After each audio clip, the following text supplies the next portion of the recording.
Hi friends, welcome back to it's my flavour. ఈరోజు మన ఛానల్లో హెల్దీ రెసిపీ పీనట్ చిక్కీ అండి. పీనట్ చిక్కీ ఎలా చేయాలో చూద్దాము. పీనట్ చిక్కీ అనేది మన హెల్త్కి చాలా మంచిది. పీనట్స్లో ప్రోటీన్ ఉంటుంది, అలాగే బెల్లంలో మనకు ఐరన్ అనేది ఉంటుందండి. ఎదిగే పిల్లలకి అలాగే రక్తహీనతతో బాధపడే వాళ్ళకి ఈ చిక్కీ డైలీ ఒకటి తిన్నట్లయితే మనకు మంచి ఇంప్రూవ్మెంట్ అనేది ఉంటుంది. ఈ హెల్దీ చిక్కీ నేను చెప్పే టిప్స్తో కొలతలతో చేయండి. పర్ఫెక్ట్ చిక్కీ అనేది మీకు వస్తుంది. షాప్లో కొనే పని లేకుండా హ్యాపీగా ఇంట్లోనే చేసేసుకోవచ్చు. ముందుగా చిక్కీ చేసుకోవడానికి మందంగా ఉండే కడాయి తీసుకొని ఒక కప్పు పల్లీలను యాడ్ చేసుకోవాలి. స్టవ్ లో ఫ్లేమ్లోనే పెట్టుకొని నిదానంగా పల్లీలను వేయించుకోవాలి. పల్లీ అనేది మనకు పైపక్క కలర్ మారకుండా లోపల వరకు బాగా వేగాలండి. కొంచెం టైం పడుతుంది, నిదానంగా ఓపిక్గా వేయించుకోండి. పల్లీ చూడండి, నాకు వేగడానికి 15 నుంచి 20 నిమిషాలు పట్టింది. పైపక్క కలర్ మారకుండా లోపల వరకు బాగా వేగింది. పొట్టు కూడా ఈజీగా రిమూవ్ అయిపోతుంది. ఇలా పల్లీ వేగిన తర్వాత ఒక 10 నిమిషాలు చాటర్లకు వేసేసుకొని చల్లారబెట్టేసుకుందాం. పల్లి అనేది మనకు చల్లారిన తర్వాత చేత్తో నిదానంగా ఇలా రబ్ చేసుకుంటూ ఉన్నట్లయితే పైపక్క పొట్టు అనేది ఈజీగా రిమూవ్ అయిపోతుందండి. అలాగే మనకు పల్లి కూడా 2 పలుకులుగా వచ్చేస్తుంది. ఇలా 2 నిమిషాలు బాగా రబ్ చేసుకున్న తర్వాత పొట్టు అనేది లేకుండా నీట్గా చెరిగేసుకోవాలి. మనకు పల్లి అనేది ఇలా రెడీ అయిపోవాలన్నమాట. కొంచెం కూడా పొట్టు లేకుండా పల్లి ఇలా నీట్గా రెడీ చేసుకొని పక్కన పెట్టేసుకోవాలి. ఇప్పుడు పాకం పెట్టుకుందాం. పాకం పెట్టుకోవడానికి స్టవ్ ఆన్ చేసుకొని కడాయి పెట్టుకొని 1 కప్పు పల్లీలకి 3/4 కప్పు బెల్లం యాడ్ చేసుకుందాము.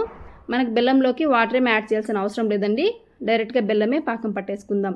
వాటర్ యాడ్ చేసినట్లయితే పాకం పట్టడానికి మనకు టైం పడుతుందండి, కాబట్టి వాటర్ యాడ్ చేయకూడదు. ఈ బెల్లంలోకి మనకి చిక్కీ అనేది షైనీగా టేస్టీగా ఉండడానికి 1 స్పూన్ నెయ్యిని యాడ్ చేసుకుందాము. స్టవ్ లో ఫ్లేమ్లో పెట్టుకొని బెల్లాన్ని కలుపుకుంటూ కరిగించుకోవాలి. మనకు బెల్లం అనేది కరగడం స్టార్ట్ అయిన తర్వాత స్టవ్ అనేది మర్చిపోకుండా లో ఫ్లేమ్లోనే పెట్టుకుంటూ కలుపుకోవాలండి. పొంగు రావడం స్టార్ట్ అవుతుంది. బెల్లం కరిగి మనకు పొంగు రావడం స్టార్ట్ అయిందంటే పాకం దగ్గర పడిపోతుందండి.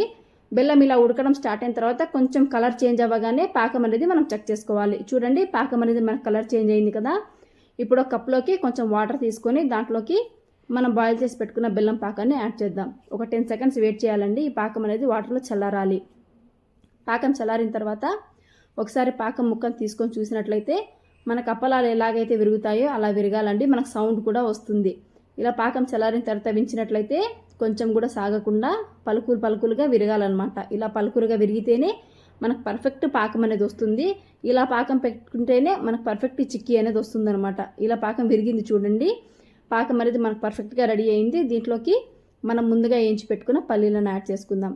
పల్లీలకి పాకం అనేది బాగా పట్టాలండి. ఒక 2 నుంచి 3 నిమిషాలు స్టవ్ లో ఫ్లేమ్లో పెట్టేసుకొని నిదానంగా పల్లీలు పాకాన్ని రెండింటిని బాగా మిక్స్ చేసుకుందాం. ఇలా పల్లీలకు పాకం అంతా పట్టించిన తర్వాత ఒక బటర్ పేపర్ మీద నెయ్యి అనేది పూసుకొని రెడీగా పెట్టుకోవాలి.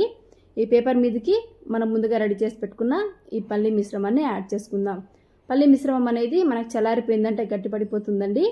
కాబట్టి వేడి మీదనే మనకు వీలైనంత పల్చగా స్ప్రెడ్ చేసేసుకోవాలి.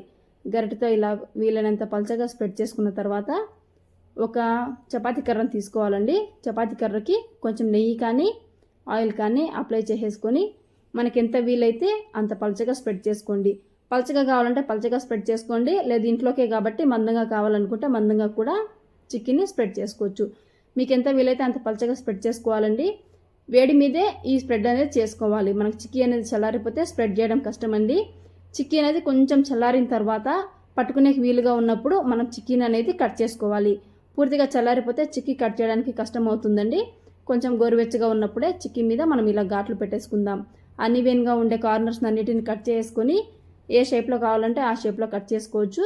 నేనైతే నిలువుగా మరియు అడ్డంగా ఘాట్లు పెట్టేసుకున్నాను. ఇలా చిక్కీ మీద ఘాట్లు పెట్టేసుకున్న తర్వాత చిక్కీ పూర్తిగా చల్లారాలండి. 2 నుంచి 3 గంటలు చిక్కీ పూర్తిగా చల్లారేంత వరకు పక్కన పెట్టేసుకుందాం. చూడండి, నాకు చిక్కీ అనేది బాగా చల్లారిపోయింది. బటర్ పేపర్ నుంచి ఈజీగా ఊడొచ్చేస్తుంది. మీరు పీసెస్ కూడా చూడొచ్చండి ఎంత పర్ఫెక్ట్గా వస్తున్నాయో. కొంచెం కూడా సాగకుండా ఎంత బాగా విరుగుతున్నాయి. అంటే పర్ఫెక్ట్ చిక్కీ అనేది మనకు వచ్చిందనమాట. ఈ చిక్కీ నేను చెప్పే కొలతలతో మీరు ఒకసారి ట్రై చేయండి. ఇంత పర్ఫెక్ట్ చిక్కీని మీరు కూడా ఎంజాయ్ చేస్తారు. నేను చెప్పే ఈ రెసిపీని ఒకసారి మీరు ట్రై చేయండి. మీకు ఎలా వచ్చిందో నాకు కామెంట్ చేయండి. నా ఛానల్ ఎవరైనా ఫస్ట్ టైం చూస్తున్నట్టయితే ప్లీజ్ లైక్ చేయండి, షేర్ చేయండి, సబ్స్క్రైబ్ చేయండి. మరిన్ని హెల్తీ రెసిపీస్ కోసం ఇట్స్ మై ఫ్లేవర్ ఛానల్ని ఒకసారి చూడండి. Thanks for watching.